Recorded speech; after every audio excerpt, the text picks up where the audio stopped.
के जो मूल निवासी हैं, रक्षाबंधन कल न मनाकर आज मनाते हैं। उनकी अपनी मान्यताएं हैं, पुरानी परंपरा है। इसके आधार पर सूरत में जो लोग बाहर से आके बसे हैं वे लोग तो कल मना दिए, लेकिन जो मूल श्रुति हैं वे लोग आज मनाते हैं, ऐसा मैंने सुना है।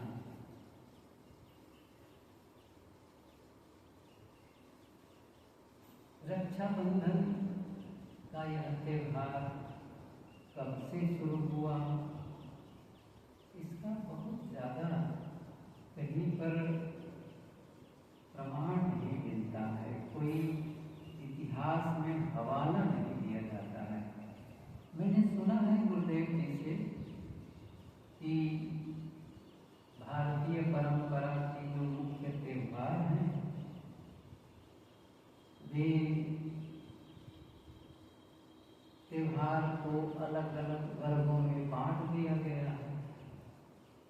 धर्मशास्त्र के कोई इतिहास या कोई किसी शास्त्र में इसका वर्णन है।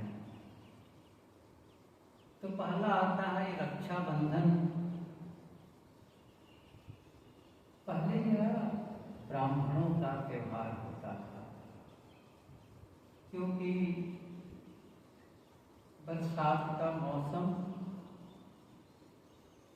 जो उस समय के रजवाड़े होते थे उनकी लड़ाइयाँ समाप्त होती थी। तो आज के दिन को निर्धारित किए होंगे किसी बात को लेकर के कि ब्राह्मण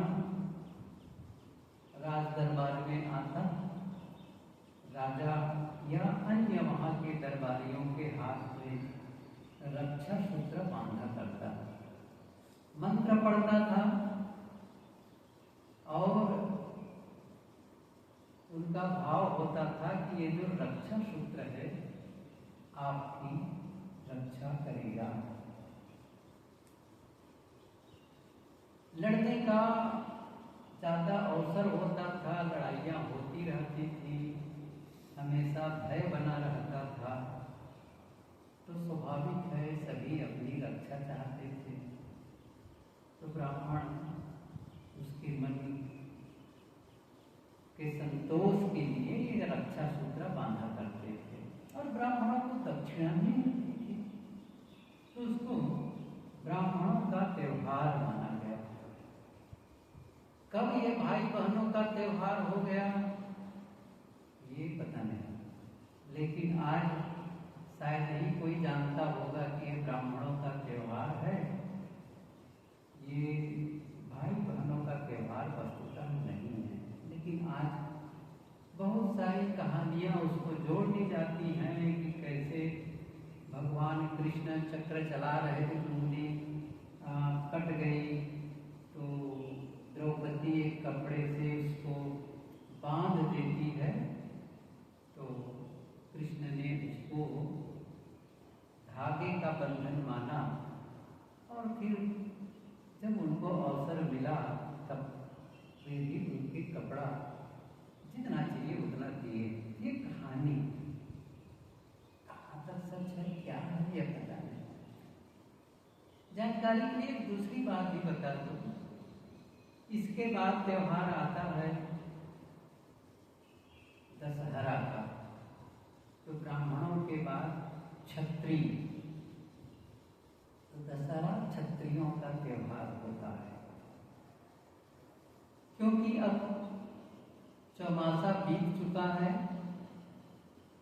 बारिश रुक गई है, मौसम बदल रहा है, और ऐसी स्थिति में आगे लड़ाई की तैयारी करनी है। तो अस्त्र शस्त्र बाहर निकालकर उसका नवीनीकरण, साफ सफाई और अस्त्र शस्त्रों की पूजा होती थी, इसलिए उसे क्षत्रियों का त्योहार कहा गया। दशहरा के पश्चात लक्ष्मी पूजन, अगला दिन जो दीपावली का होता है, दीप जलाते हैं, वैश्यों का, जो व्यापारी हैं, व्यापारी वर्ग है, वे लोग धन की पूजा करते थे, लक्ष्मी की पूजा करते थे, इसलिए उन्हें उनका त्यौहार। और अंत में बचा होली, शूद्रों का त्यौहार, हुड़दंग वाला हल्ला बोलो और भी कुछ बोलते रहो। ये त्योहारों को अलग अलग वर्ग में बांट दिया गया है, लेकिन आज वो स्थिति नहीं रह गई है। आज तो सभी वर्ग के लोग सभी प्रकार के त्योहार मनाते हैं, एंजॉय करते हैं और खुशियां मनाते हैं। आज का संदर्भ है रक्षाबंधन का। रक्षाबंधन का क्या अर्थ है? रक्षाबंधन का मतलब यह है कि वह बंधन जो हमारी रक्षा करे, वह बंधन जो हमारी रक्षा करे। अब प्रश्न होता है, किससे रक्षा करें? आखिर हम किससे रक्षा चाहते हैं? मौत से? किससे रक्षा चाहते हैं बताओ? मृत्यु से ही। मृत्यु ही तो सबसे बड़ा भयदायक है, उसी से रक्षा चाहते हैं। अच्छा, तो क्या धागा कलाई में बांध देने से आदमी अब नहीं मरेगा? मृत्यु से रक्षा हो गई? कहते हैं कि भाई की कलाई में रक्षा सूत्र बांधती है बहन, और कामना करती है कि भाई की रक्षा इससे होगी। अच्छा, भाई भी आश्वासन देता है बहन को, अब चूंकि मेरी कलाई में आपने ये राखी बांधी है तो मैं आपकी भी रक्षा जीवन भर करूंगा। एक दूसरे को रक्षा करने का आश्वासन देने का विधान बना। लेकिन प्रश्न तो यही रह गया फिर से, किससे रक्षा चाहते हो? मौत से रक्षा चाहना, इसका कोई अर्थ है? किससे बचे? चाहे जितनी दवाई खा लो, चाहे जितना संयम कर लो, मौत से तो कोई बचा नहीं आज तक के। गुरुदेव तो यहाँ तक कहते हैं कि इस जगती तल में जो जन्मा बैठा कौन यहाँ है, सबके पहले वाले प्रायः कोई नहीं जहाँ है। जो यहाँ इस अंतहीन इस महाकाल के मध्य असंख्यों चेहरे बनते मिटते जलते बुझते रहते दीपक से। सब जितने ये चेहरे दिख रहे हैं ना, एक भी चेहरा कुछ वर्षों के बाद नहीं रहेगा। 100 साल पुराना आदमी ढूंढना कठिन, और 100 साल का क्या महत्व इस महाकाल में। तो मौत से रक्षा तो संभव नहीं है वस्तुतः, और मौत से कोई नुकसान भी नहीं। किसी का नुकसान मौत से नहीं होता है, नुकसान होता है हमारे पतन से। नुकसान करता है हमारे दुर्गुण, हमारे अवगुण। अवगुण ही हमारा नुकसान करता है, और अवगुणों से रक्षा होगी सद्गुणों से। इसलिए सद्गुणों को धारण करके ही हम अपना रक्षा कर सकते हैं। जहां तक शारीरिक रक्षा की बात है, तो शरीर की रक्षा तो घर में जब बच्चा जन्म लेता है तो माता पिता करते हैं, घर वाले करते हैं, और समाज के लोग करते हैं। सही कहा जाए तो ये पूरा जो यूनिवर्स है, पूरी प्रकृति है, ये हमारी रक्षा करती है। सूर्य यहाँ से हजारों किलोमीटर दूर है, यदि सूर्य वहां से चमकना बंद कर दे, रोशनी देना बंद कर दे, तो इस पृथ्वी पर एक हरी पत्ती नहीं दिखाई देगी। एक कोई भी जीवधारी प्राणी, कोई जीवित नहीं बचेगा। कौन रक्षा कर रहा है? वो सूर्य। हमें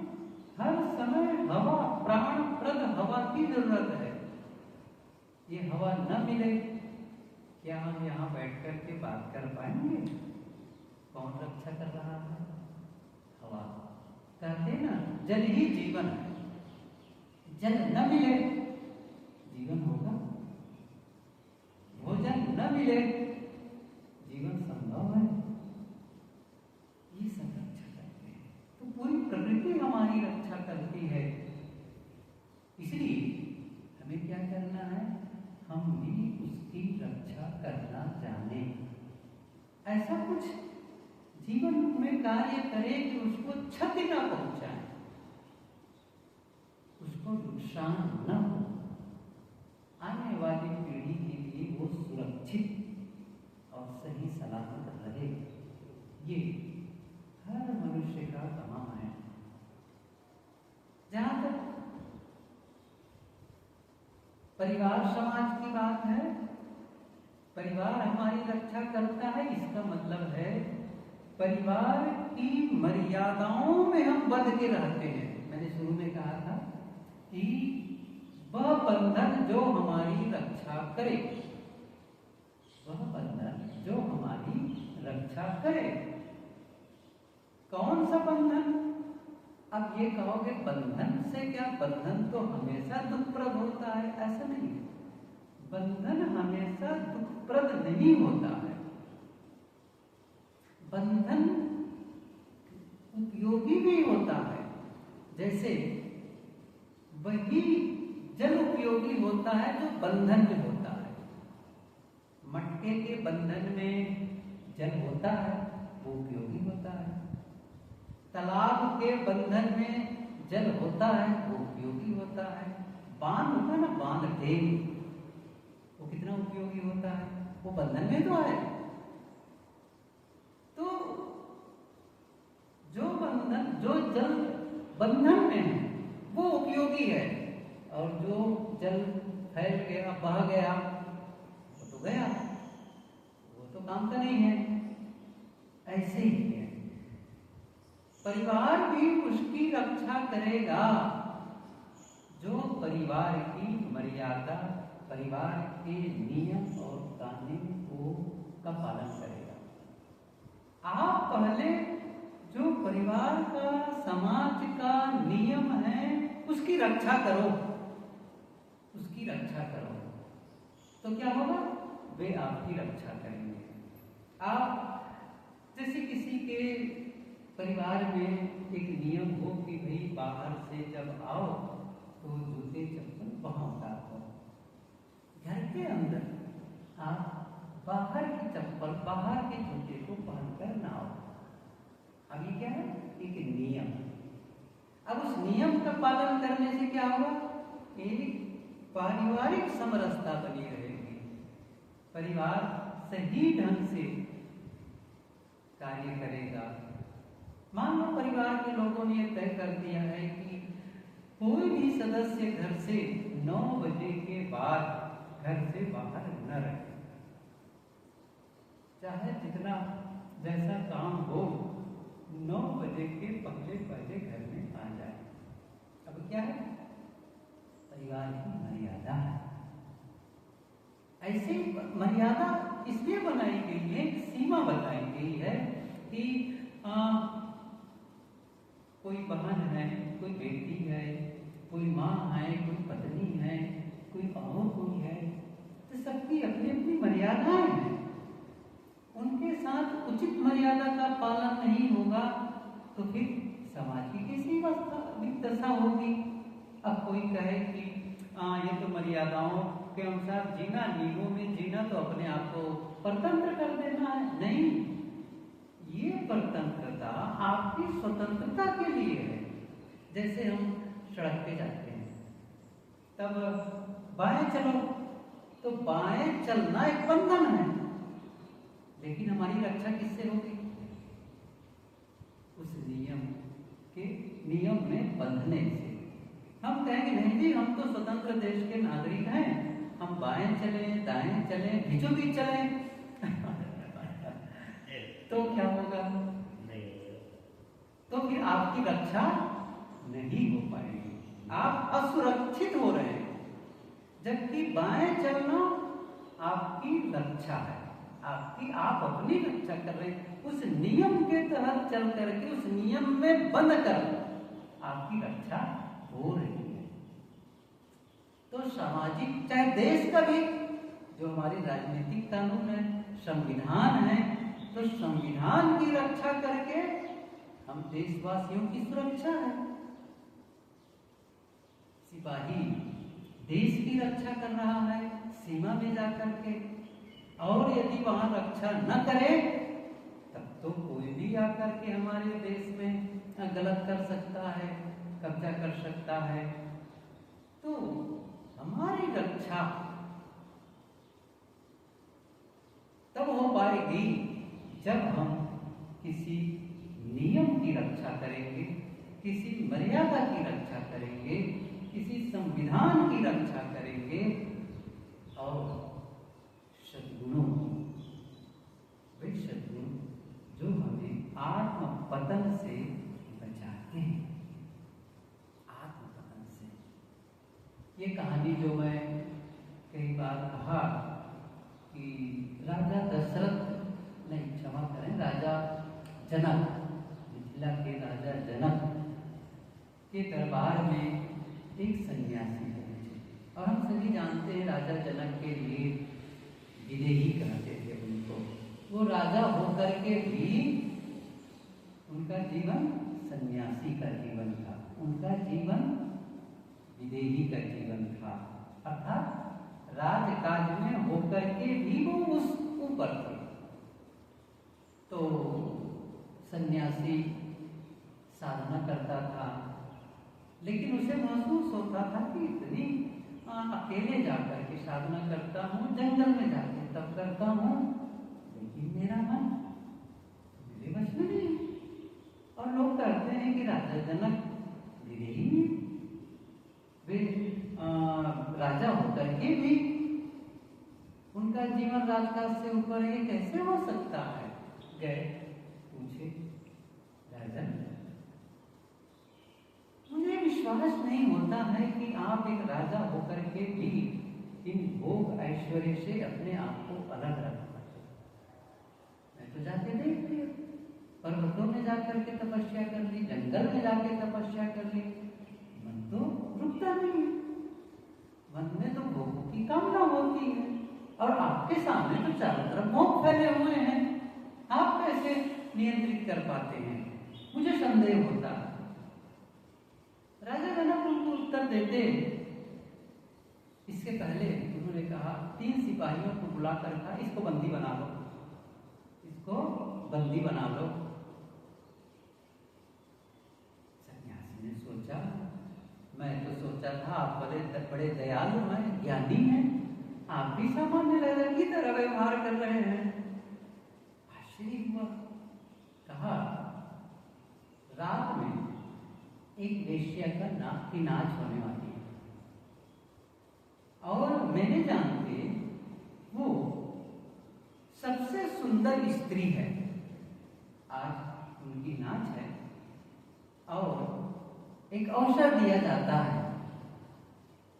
क्या आपके हाथ में कटोरा होगा जो पूरी तरह से तेल से भरा होगा, लबालब, जिसमें और भी तेल न डाला जा सके, इतना भरा होगा। काम क्या होगा? उस तेल के कटोरे को हाथ में लेकर के जो मंडप बना रहेगा उसके चारों ओर परिक्रमा करनी है 7 बार। और ये तीनों सिपाही पीछे तलवार लेकर के चलते रहेंगे, एक बूंद भी तेल गिरा कि ये तलवार तुम्हारी गर्दन में चल जाएगी। सन्यासी सत्ते में आ गए। उसने सोचा कि ये मुझे मृत्यु दंड भी दे सकता था, लेकिन एक अवसर तो दिया, एक अवसर दिया है ताकि मैं बच सकूं। नाच शुरू हो गई।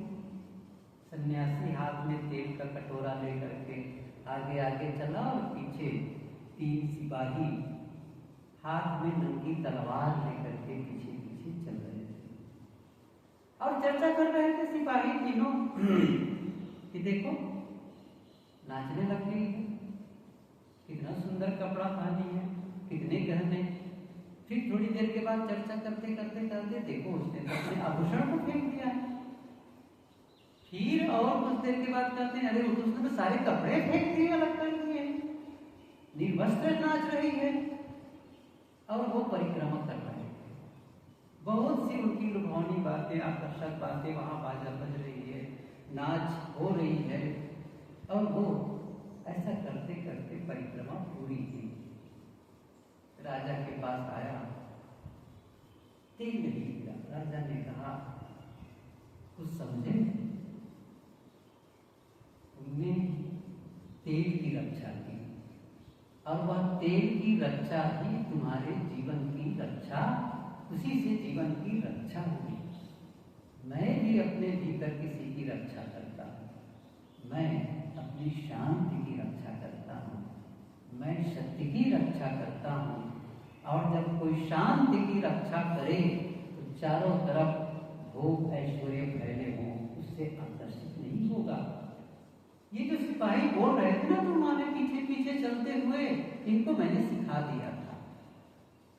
लेकिन क्या वो नाच, वो वेश्या तुम्हें आकर्षित कर पाया? क्योंकि तुम्हें किसकी रक्षा करनी थी? किसी की रक्षा करनी थी। और जिसकी तुमने रक्षा की उसने तुम्हारी रक्षा की। महाभारत का एक छोटा सा सूत्र है, धर्मो रक्षित रक्षिता। धर्मो रक्षित, धर्म की रक्षा करोगे तो धर्म आपकी रक्षा करेगा। ये असली रक्षा है। धागा बांध करके किसी प्रकार कोई रक्षा चाहे, अच्छा चलो ठीक है। और इसमें भी कुछ मैंने सुना है, मुझे अनुभव तो नहीं है लेकिन सुना है, कुछ बहनें तो जब उनको मन माफी कोई भाई के द्वारा गिफ्ट नहीं मिलता है तो वो मुंह फुला लेती है, लड़ाई करने लगती है। मतलब बड़ी अपेक्षा लेकर के जाती हैं कि अब तो राखी बांधने जा रही हूँ तो मुझे भाई ये देंगे वो देंगे। अच्छा इसका क्या मतलब है? क्या है? वस्तुतः हमारी रक्षा कोई नहीं करेगा। शरीर की रक्षा करेंगे, समाज करता है, परिवार करता है, देश का कानून करता है, सिपाही करते हैं। कोई एक माँ बेटी है, बहन है, एक थैला लेकर पैसा लेकर मार्केट जाती है और सौदा खरीद करके सुरक्षित वापस घर आ जाती है। कैसे कर पाती है? क्योंकि कानून है, क्योंकि पुलिस है। यदि वो कानून और पुलिस हटा दें तो क्या यह कर पाना संभव है? नहीं। इसलिए सब हमारी रक्षा करते हैं। हमें अपनी रक्षा करनी है, जो हमारे लिए ज्यादा नुकसानदेह है उससे। मैंने कहा हमारे जो अवगुण है ना, हमारे अंदर के जो मनोविकार है ना, वही हमारा ज्यादा नुकसान कर रहे हैं और उससे हमारी रक्षा होनी चाहिए, उससे रक्षा हम करें।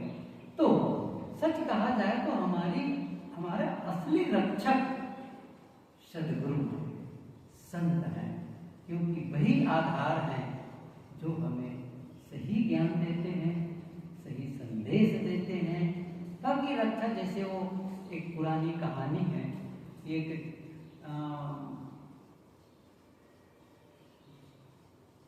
जेल था, तो जेल की स्थिति ऐसी थी,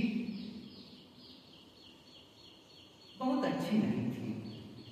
तो वहाँ के जो मिनिस्टर थे वो गए और कोई एक मिनिस्टर जब गए तो पूछा, बताओ भाई आप लोगों को जितने कैदी थे, तो उनसे पूछा गया आप लोगों के लिए क्या अच्छा कुछ किया जा सकता है जिससे आप लोग को किसी सुख सुविधाएं हो, जो कहोगे आपको मिलेगा। लोगों ने शिकायत की कि यहाँ पर तो ठीक से भोजन नहीं मिलता है, दाल में देखो पानी पानी रहता है, ऐसा है वैसा है। अच्छा ठीक है भाई, अगले दिन से भोजन सही मिलेगा। दूसरा मिनिस्टर आया, उसने भी कुछ किया, तो फिर उनसे शिकायत की कि भाई हम देखो मच्छर बहुत काटते हैं, अच्छा ठीक है मच्छरदानी की व्यवस्था करते हैं। ठंडी के मौसम में आया तो कंबल बंटवा दिए किसी ने कहा कि यहाँ तो साबुन ही नहीं मिलता है नहाने के लिए, अच्छा ठीक है नहाने धोने के लिए साबुन की व्यवस्था हो जाए। इस प्रकार सब जो आते थे करते थे। एक बार राष्ट्रपति आ गए, उसने कहा क्या चाहते हो बताओ, जो चाहोगे आपका हो जाएगा। तो फिर उनसे यही आदत थी किसी से कुछ कुछ चाहे। तो एक कैदी ने कहा कि आप इस जेल से रिहा करने वाले कागज में मेरा दस्तखत कर लें। अब बताओ सही क्या है? क्या वो मच्छरदानी मांगना सही है कि वो रिहा करवा लेना? कौन करेगा? सही है ना? जो पूरी तरह से आपको मुक्ति दिला दे ये काम कौन करेगा? जिसको हम लोग बंदी छोड़ कहते हैं, जो हमें बंधन से छुड़ा दे। तो कुछ बंधन होते हैं जो हमारे लिए हितकारी होते हैं और कुछ बंधन होते हैं जो हमारे लिए दुखदाई होते हैं। जो दुखदाई बंधन है उसे छुड़ाने के लिए सही बोध चाहिए, सही साधना चाहिए, सही उपदेशक सद्गुरु की जरूरत है। हम उनकी शरण में जाएं, उनके बंधन में रहें, उनके बताए नियमों में चलें, तो फिर हमारी भी रक्षा होगी। मैं समझता हूँ ऐसा करके हम रक्षा बंधन का